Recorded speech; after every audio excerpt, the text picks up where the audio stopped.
आज चण्डगिरी आएको छोरी पिङ खेल्न लाग्नु भएको छ। तिहारको दिन हाम्रो टिका थिएन, जुठो भएर कोठामा बस्न बोर लाग्यो।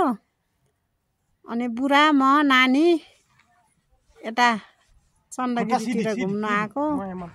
यतै घोडाहरू पनि रहेछन्, यहाँ टिकट लिएपछि चढ्न पाइँदो रहेछ। यतातिर धेरै राम्रो ठाउँ घुम्नलाई। हजुरहरू पनि यसो टाइम मिलाएर आउँदा हुन्छ।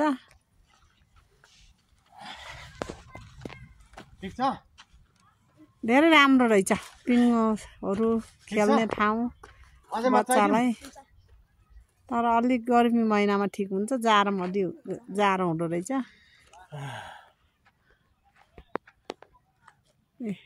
यता सेतो घोडा, यता रुखहरू।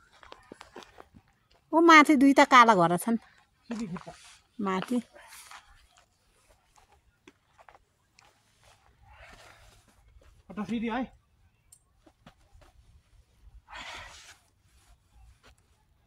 एकदमै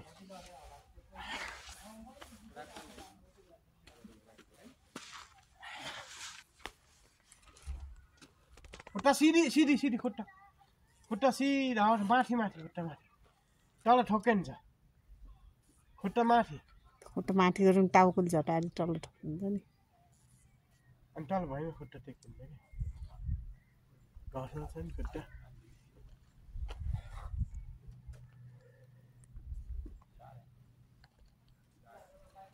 भयो अझै भएको छैन, सिधी है खुट्टा।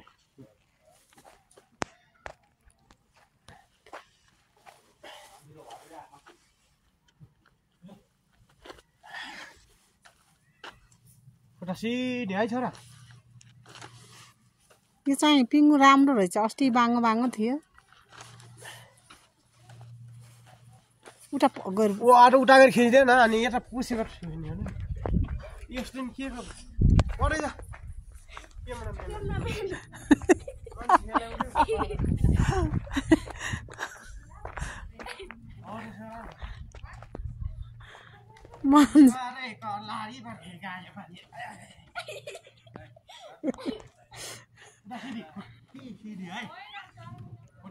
हाय डिना,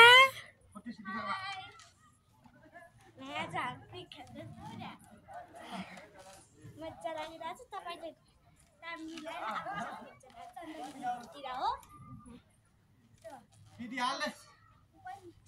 जान सक्नुहुन्छ। ठिक छ ल, मन परेको छ। खेल्न पाइन्छ नि, घोडा चढ्नु जान्छ नि। अहिले टिकटको मान्छे नआएर घोडा नचढेको मात्र।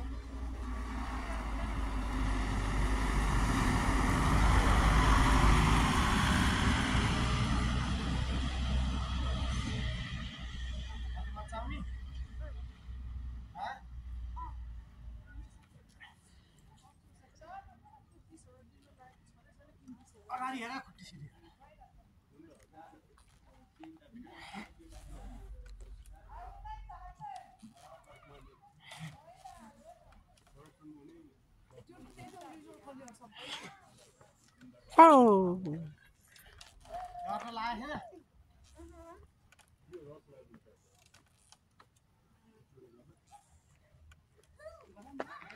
ल मेरो पाला आउँछ नि।